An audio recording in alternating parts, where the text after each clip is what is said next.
Good evening. How are you all?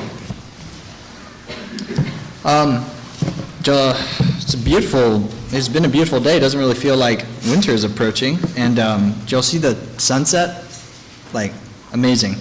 Negative side of, the days get shorter and it gets dark earlier. But the bright side is, the sun is setting usually like right as we're driving to church. And I don't know, you always catch it. It's beautiful.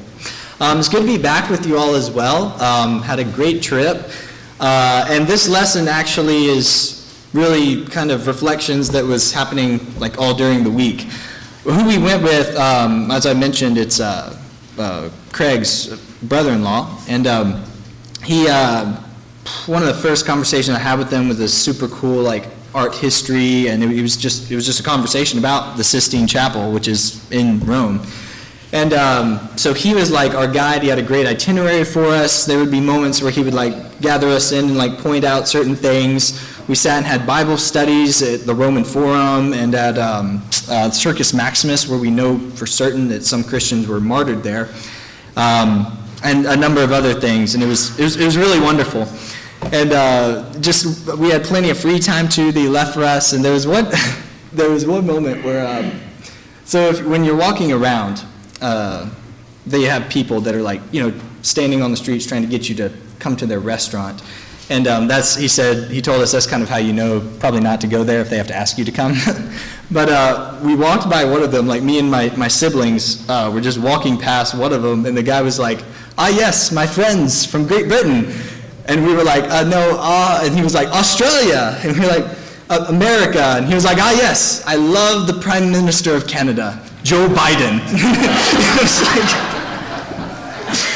like, not a single thing was correct, my brother, but this whole conversation, we did not stop walking, just happened as we were along. But so I actually have a few pictures and along the way here, and it's just to bring out a certain point later on. But we'll get there in a minute. But tonight we're just going to talk about, the approach we're doing is actually one of the oldest ways to teach, is you just tell a story and ask some questions.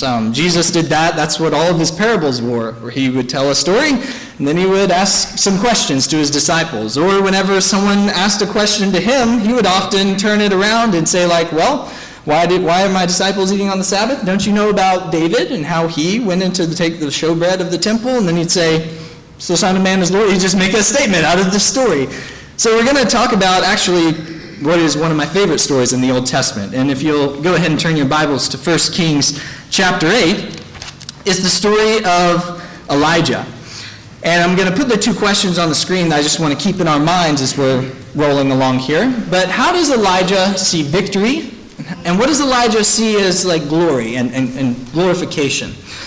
To get us a running start before we hop right into the narrative here in chapter 18, Elijah is one of those great characters from the Old Testament that everyone would have known about. He's one of the major prophets during the time of the kings, and he even is one of the ones besides Moses that appears with Jesus at the Mount of Transfiguration. Whenever two people are going to represent the whole of the Old Testament that Christ is fulfilling, Moses and this guy Elijah. It's because Elijah, he was bold. He was outspoken. And if you go back and you read in chapter 16, he doesn't really have much of an introduction. In chapter 16, it just says that, let's see here, where does it begin? There's this new family of kings. This new dynasty has started, the Omri dynasty. And it just says, chapter 17 is where this is our introduction to Elijah. This is the first time he shows up on the pages of the Bible. It says, now Elijah the Tishbite, who was one of the settlers of Gilead, said to Ahab, as Yahweh the God of Israel lives, before whom I stand, surely there will neither be dew nor rain these years except by my word. And then it's that's it. He's literally just bam, kicking in the door of Ahab's council and is it's not going to rain until I give word. And then immediately on the run. He's public enemy number one. He's on every FBI watch list. He's gone. And he's the rest of the chapter of 17 is him on the run. He's fleeing to another country and God's protecting him. And Ahab is searching all across and asking all these different nations that surround him, where is Elijah? Because he's, public enemy number one. And then chapter 18 opens up with, again, Elijah just rolling up 3 years later, and he says, God brings word to him, says, go show yourself to Ahab, for I will send rain on the face of the earth. And Elijah, he goes up to one of the servants of Ahab called Obadiah. And Obadiah was actually a righteous man. He had hidden a bunch of God's prophets in a cave. And so Elijah goes to Obadiah and he says, go tell Ahab to come to me and I want to speak to him. And Obadiah, it always kind of makes me laugh because he says, verse 9 of chapter 18 in 1 Kings, Obadiah responds whenever Elijah says this. He says, have I sinned? What sin have I committed? That you are giving your servant into the hand of Ahab to put me to death. He says, for as Yahweh your God lives, there's no nation or kingdom where my master is not sent to search of you. And they said, he's not here. And he made the kingdom and nation swear that they could not find you. So he's like, you're going to send him, you're going to tell me to go get Ahab to come to you. And then when I get back, you're going to be gone and Ahab's going to be mad at me. And then I'm going to be put to death. And he's like, and I've been protecting God's prophets. But Elijah promises him. He says, you go and I'll be here when he comes back. And so he goes, and he gets Ahab, and Ahab returns. And then verse 17 of chapter 18.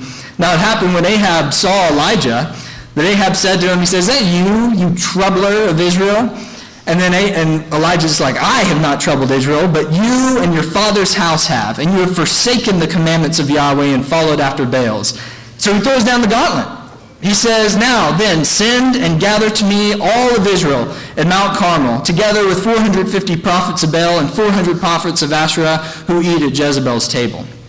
And then so, that's like, this is what I mean by saying Elijah is bold, is he calls the king, like the king responds to his word. Because also, he's the prophet of God, right?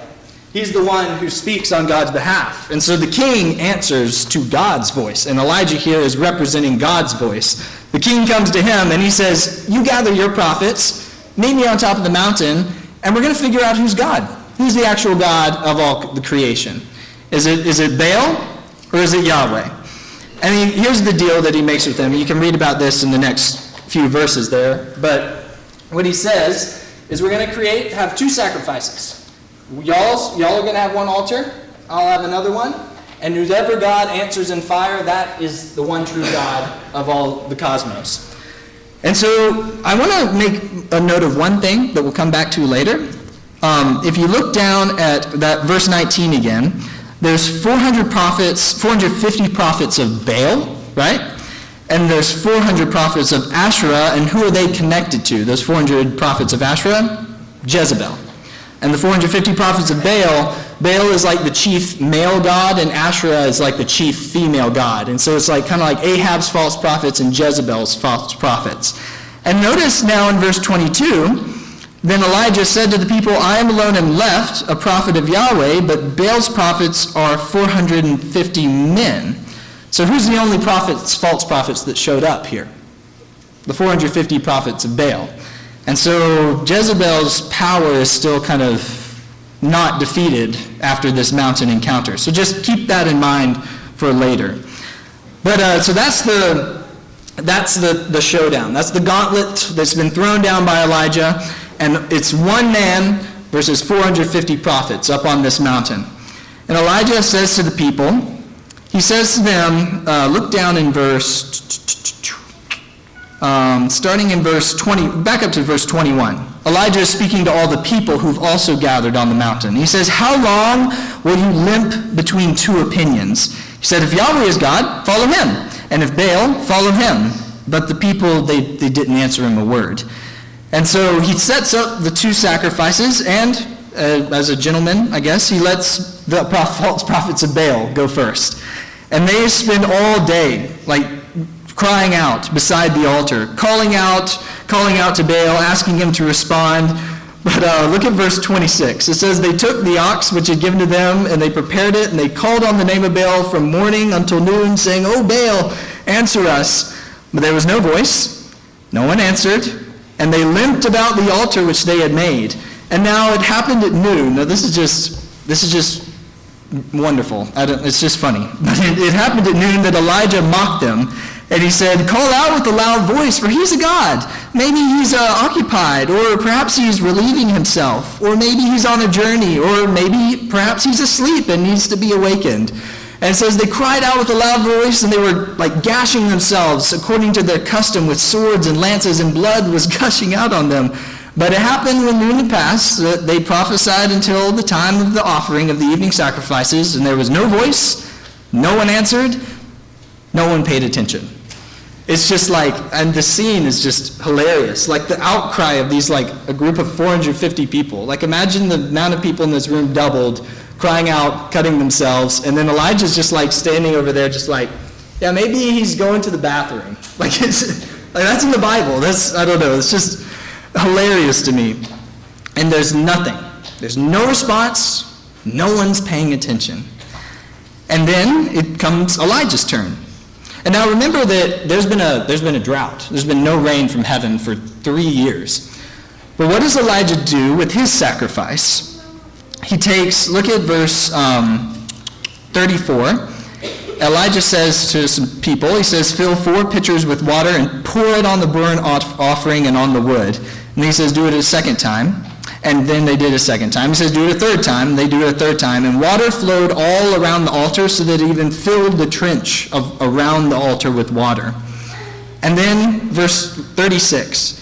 Now it happened, the time of the offering of the evening sacrifice, that Elijah the prophet came near and he said, O Yahweh, the God of Abraham, the God of Isaac, the God of Israel, let it be known to you, let it be known that you are God in Israel and that I am your slave, and that I have done all these things at your word. And so answer me, O Yahweh, answer me, that this people may know that you, O Yahweh, are God, and that you have turned their heart back again. And then fire immediately fell down and consumed the burnt offering, but not just the burnt offering, the wood, and not just the wood and the stones, and not just the stones, but the dust, and it licked up the water that was in the trench. And then all the people saw it.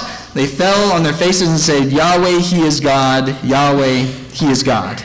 And then Elijah said to them, seize the prophets of Baal, do not let one escape. And they seized them, and Elijah brought them down to the brook Kishon, and they slaughtered them there. And so, is this a victory? Is this good? Yeah, right?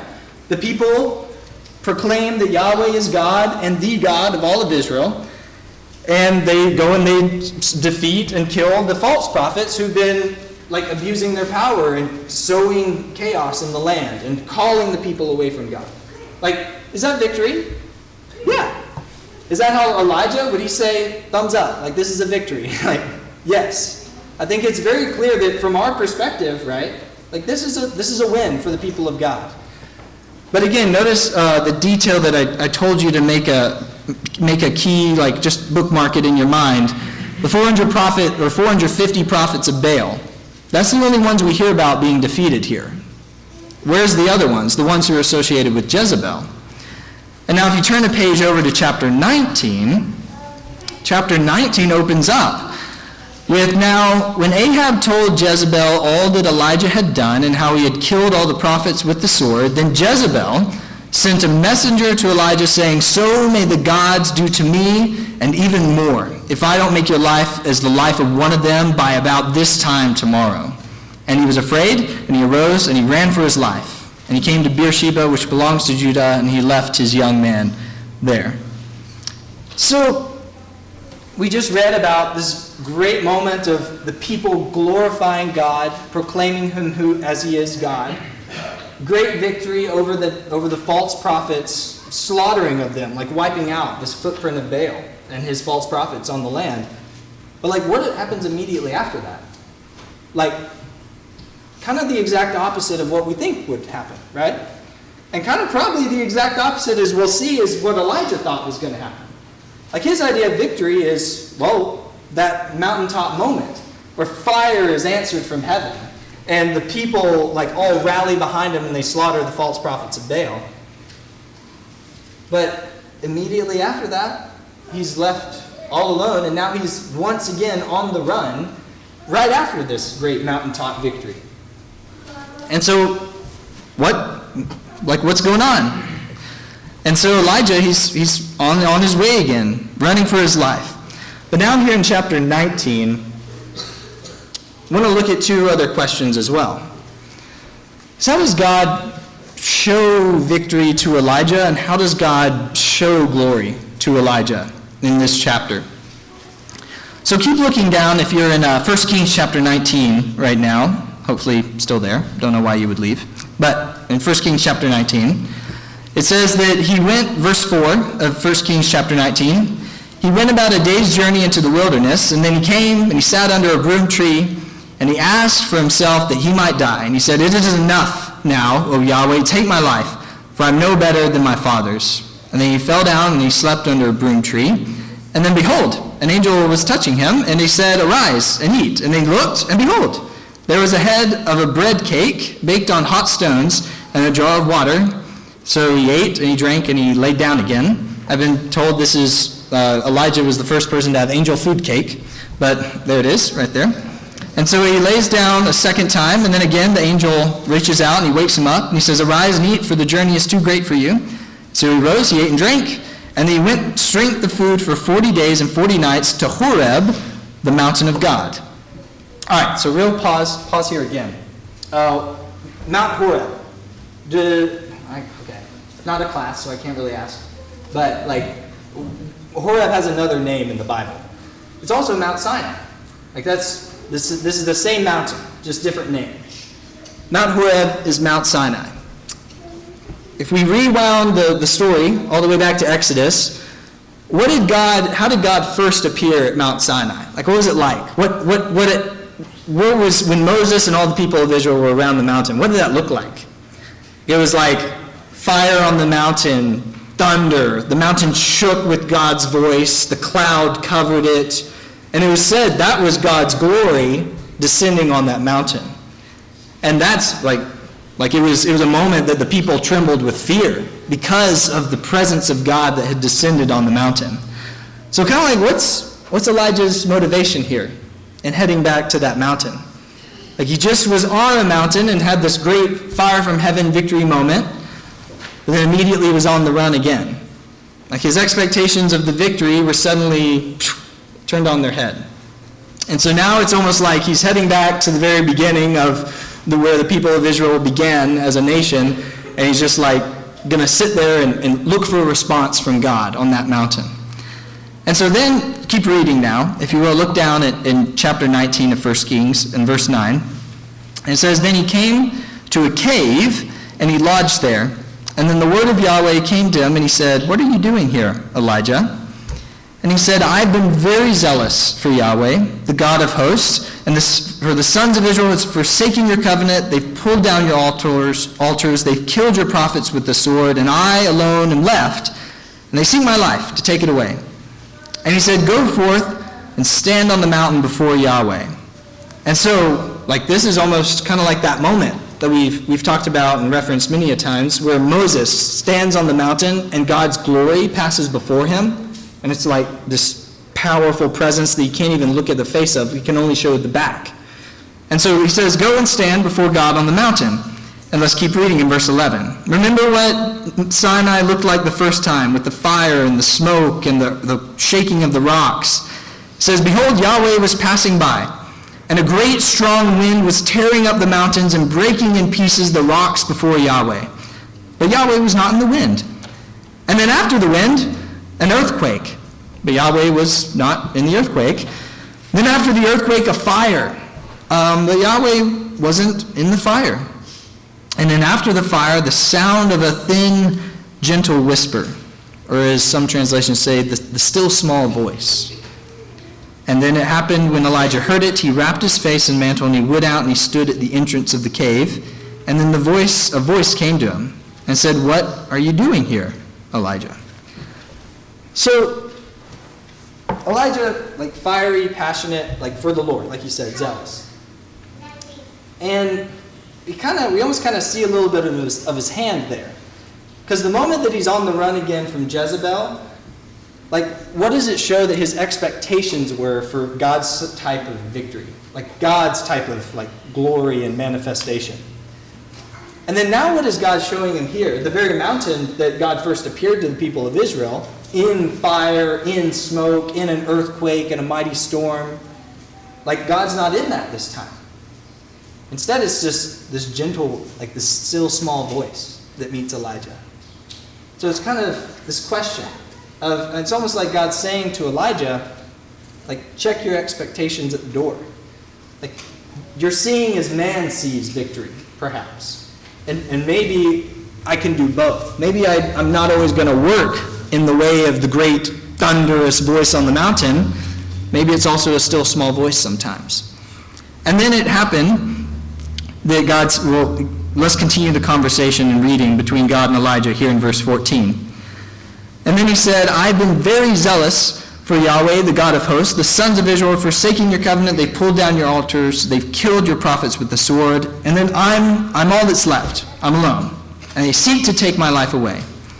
And Yahweh said to him, go, return on your way to the wilderness of Damascus. And when you arrive, anoint Hazael king over Aram, and Jehu the son of Nimshi, and you shall anoint as king over Israel, and Elisha the son of Shaphat, and of Abel Meholah, and you shall anoint as prophet in your place.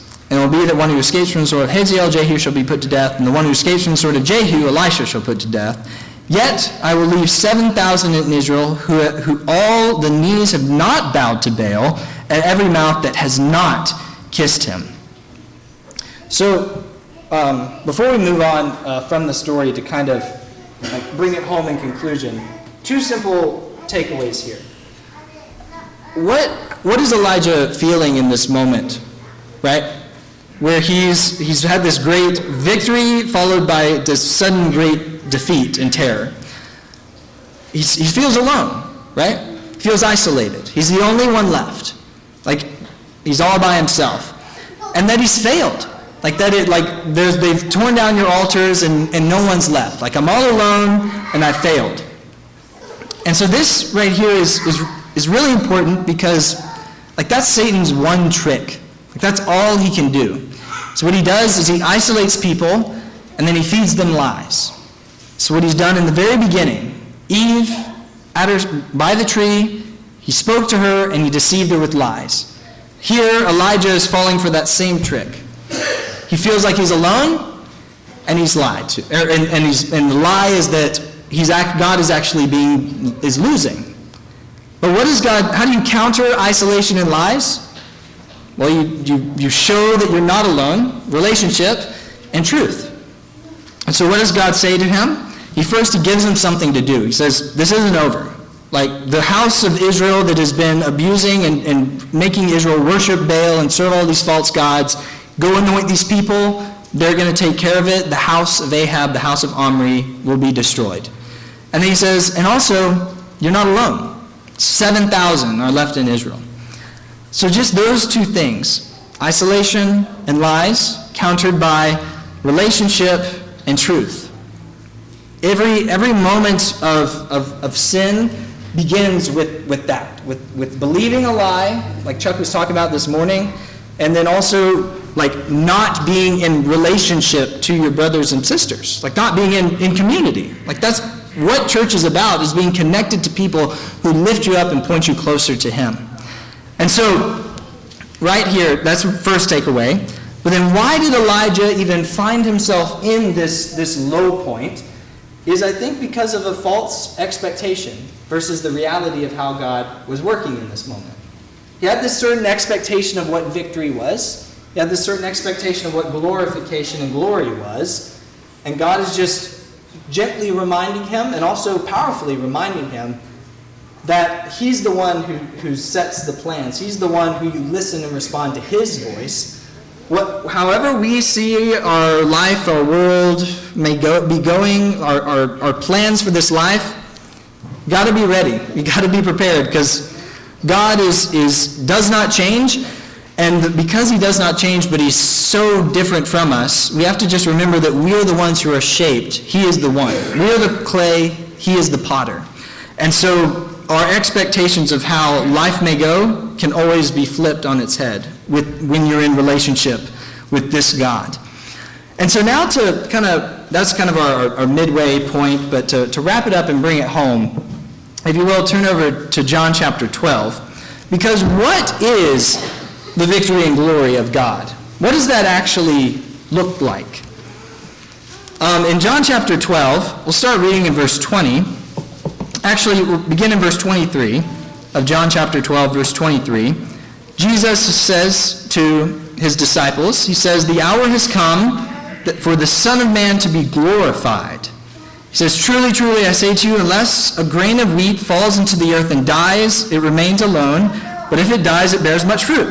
And he who loves his life loses it, and he who hates his life in this world will keep it to eternal life.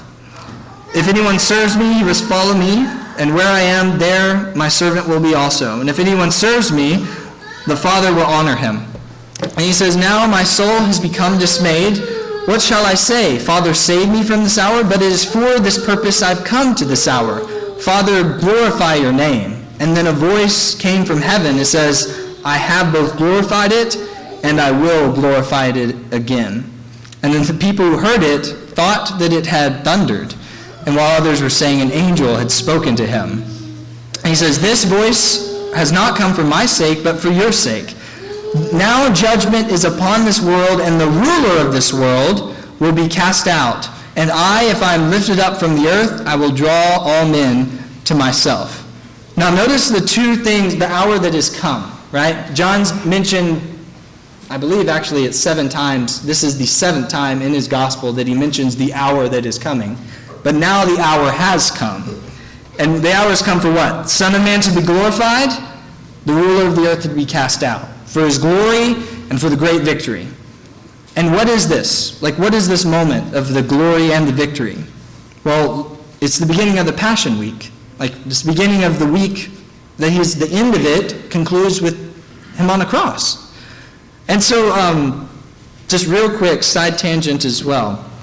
All this past week, we saw many, like, beautiful things. Like, objectively beautiful. The artwork and stuff that's all on the ceiling, this is what most of the week looked like. That's actually my brother's. This is Vance. He hasn't visited up here yet, but that's my older brother Vance, and then that's Ty. You can recognize him by his Adam's apple. But that is, like, this is just how the week went, and I don't know that guy on the phone. I don't know who he is, but this is how the week was. All of us, we saw all this artwork, and specifically on Sunday, which was wonderful, because we actually met with the group that we support. And if you look back there, he mentioned all of us who, like, visited, and my name is back there as Andre Hall. But it was a wonderful, just little group of Christians. But that same day on Sunday, we visited after church this huge cathedral. This is actually the greatest in the hierarchy of cathedrals, because this is like where the Pope's throne is. St. Peter's is much bigger, but this is, like, in terms of importance, this is the most importantest one.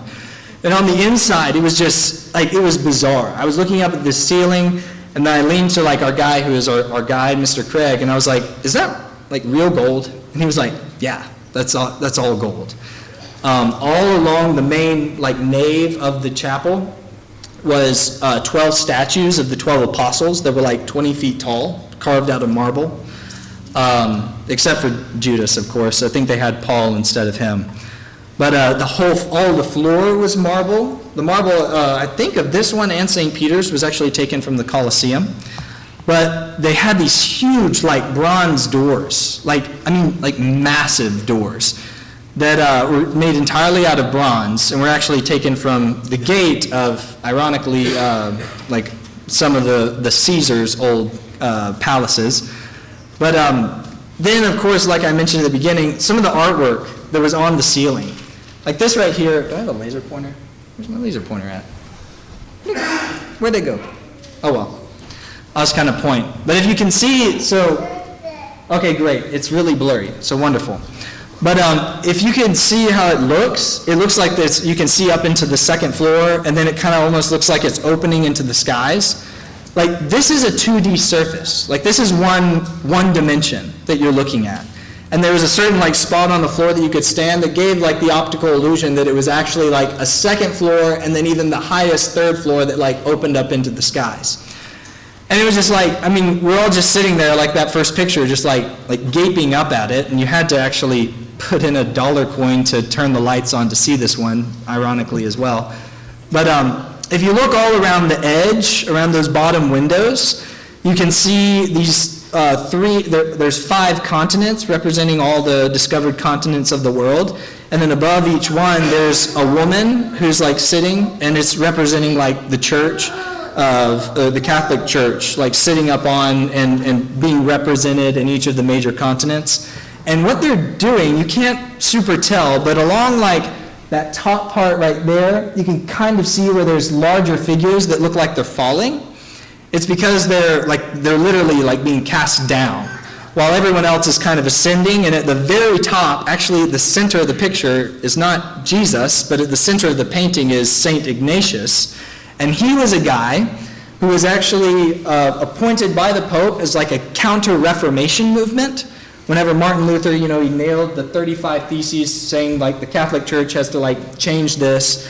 And then he actually made he translated the Bible into the common tongue so that everyone could read it. And it's like quite wonderful, because before that, you could only hear those scriptures through a priest in one of these chapels. And those people who are being like cast out of heaven and falling in this painting are like Protestants, the ones who, are reading their Bibles. And so it's just like, this is what I mean when I say it was a really, if I've talked to a few of you, when I say it was a really confusing time. Like, this is like a beautiful painting. Like, it's insanity how it looks. But again, like, all of it is based on what? Like, keeping the truth away from the common people? Like, man, how am I supposed, like, it was very hard to process while we were there. And then all, like, the bronze, all the doors, like, all this gold, all this, like, literal gold and silver, like, it was really hard to fathom, like, the amount of, like, money and things that I was seeing, like, with my eyes. And then it's just like, what is the victory and the glory of God? Like, what is it? It's Jesus on the cross, like, dying a criminal's death. And it's a man who, like, can barely even breathe, but only to, like, push himself up off of the nails. That's the only way he could breathe. And he's dying on behalf of, like, sinners and his enemies. And, like, while he's up there, when words are so hard to make out, one of the things he says is, "Forgive them, they don't know what they do." And, like, the cross is not, it wasn't made of gold and it wasn't lined in silver. It was rotting wood that's covered in the blood of the Lamb. And it was so drastic, like that chapel that I just showed. On that same day, we went to the catacombs, which is where we know for certain Christians from 1st, 2nd, 3rd century pre-Catholic Church were buried.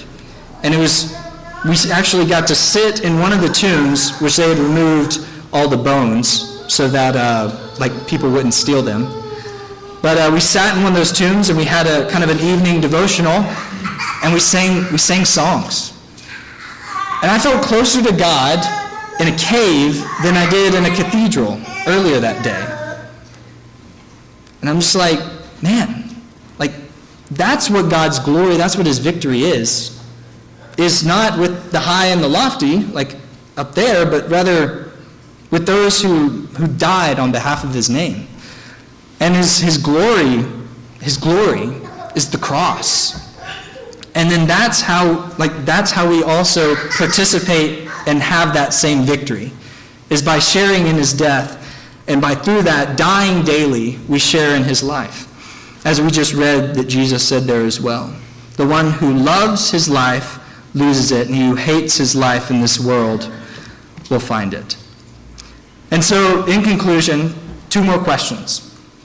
How do you see? Like, the title of the lesson is, like, through heaven's eyes.